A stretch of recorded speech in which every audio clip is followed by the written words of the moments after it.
Keep all shoes of ignition, such as much out of the reach of children. You, iwasan na, itago mo na, mga malalaki, mga ate, kuya. Itago na or ilayo sa maaabot ng bata ang lahat ng kahit anong mag-cause ng fire, such as posporo, matches. Number 2, sino kaya magbabasa? Turn off and unplug all unused electronic devices.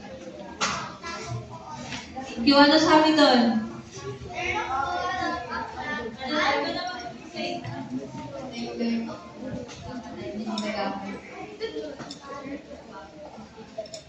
Patayin na yung mga hindi ginagamit tulad ng aircon. Wow, social, may aircon sa bahay. Ano pa? Electric fan. Ano pa? TV. Yan. Ano pa? Be. Yung Dito cellphone ka magsulat. charger. Ginagamit yata sa school. Alam nyo, Huwag isa yung yan nagagalit sa sa teacher. nagpupos. Dito ka Bakit? magsulat sa likod. Tapos ka nang mag-charge, hindi man mo pa saksak. Naka-flat. Ano dapat gawin? Bunutin. And number 3, dito naman.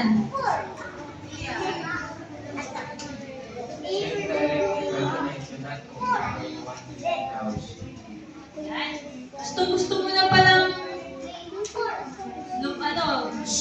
gumala. Nakalimutan mo, nagplancha ka, nakasaksak pa yung plancha. Nakasaksak pa yung rice cooker. Ano kailangan mong gawin bago umalis ng bahay? Bunutin. Siguraduhin nyo na luto na yung sinain. Hilaw pa, binulot mo na yung store. Kung wala na talaga maiiwang tao sa bahay, bunutin lahat ng electrical connection. Number 4. Ito.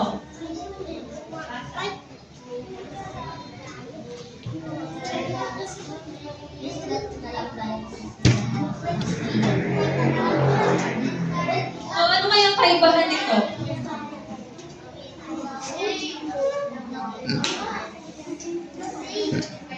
Kung talagang kailangan lang, saka mo lang siya gagamitin. Sino dito gumagamit ng pang-straight ng buhok? Wala. Pang-straight ng wala pa yung pang-straight. Merong nangyari ganyan sa mga parlor. Naiwanan sa kasaksak, hindi pala kailangan gamitin. O kaya, maliligo ka pa pala, sinaksak mo na agad yung blower, hindi pa naman kailangan. Ano pa? Sino may mga microwave sa bahay? Oven. Yan. Kapag lang oras na lang gagamitin, saka mo pa lang saksak or plug. Next, kuya. Ito. What if naranasan nyo to? Nag-apoy bigla yung kalan.